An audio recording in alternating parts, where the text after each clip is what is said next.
Hey everyone, it's me Lauren from Speak from the Heart, where I give you all things speech, language, and life.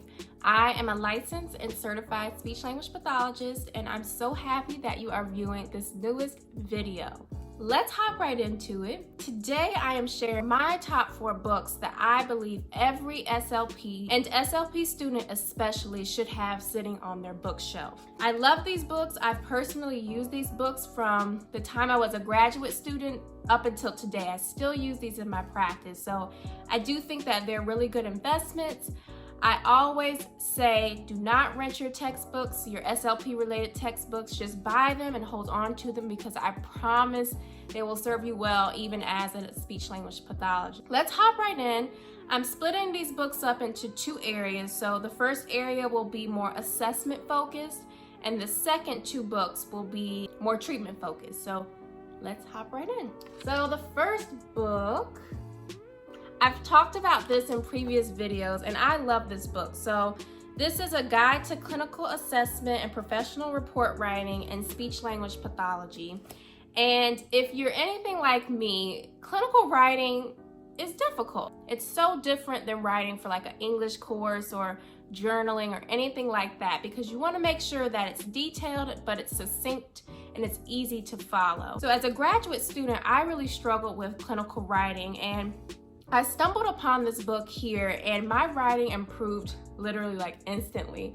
Even my supervisor noticed. So the thing that I like about this book is it gives you report examples for pretty much any diagnosis, any disorder that's related to speech, language, voice, or swallowing. And so you get these sample reports, and you're able to have a great example of how your information should flow and how to make your information succinct and effective and easy for someone else to read. So someone like a parent or the patient themselves or another doctor.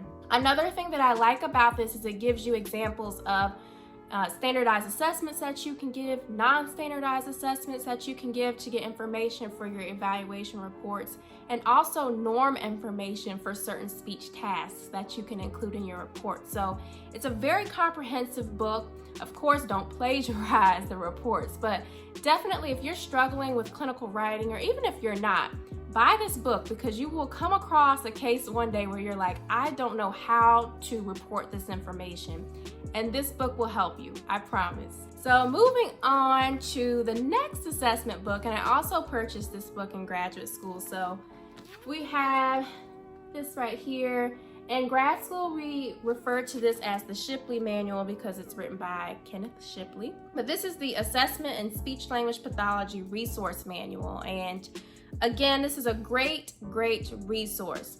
The thing that I like about this particular book is this book gives you assessment forms. So it gives you forms that you can use while you're giving assessments, while you're giving your evaluations, and that you can use as a supplement to standardized assessment.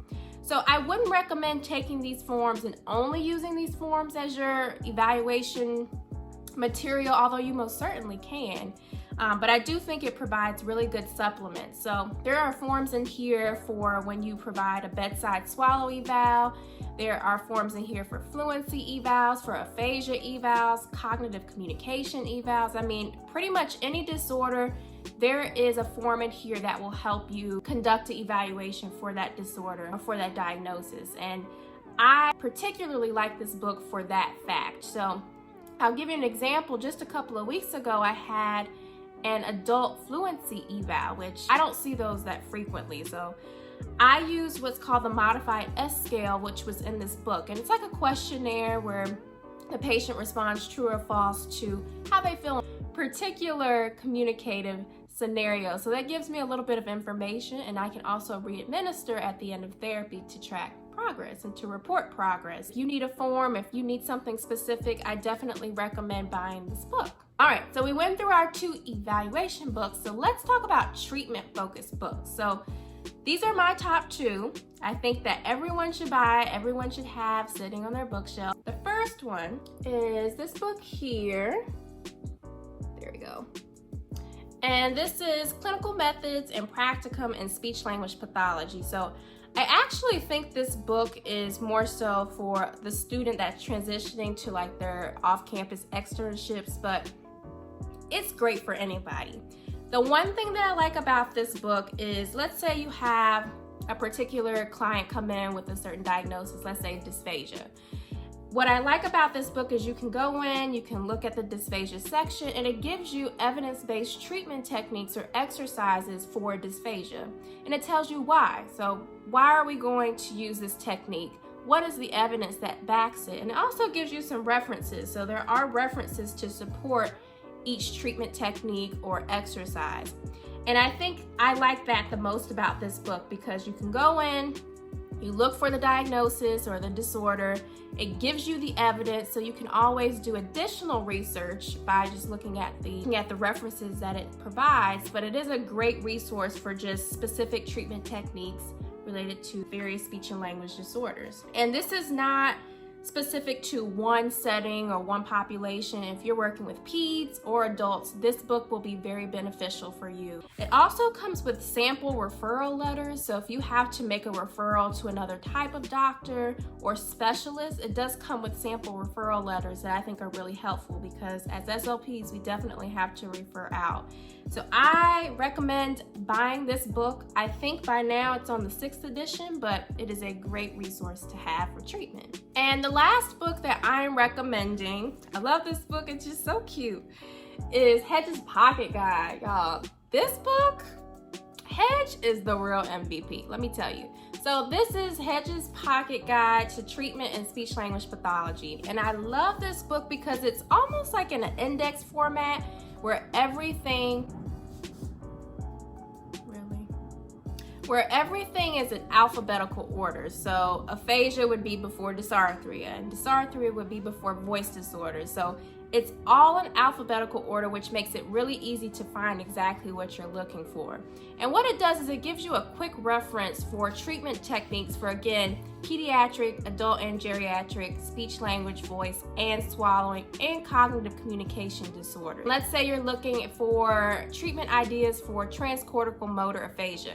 You'd go to the T's, you'd read what it says, and you kind of go from there.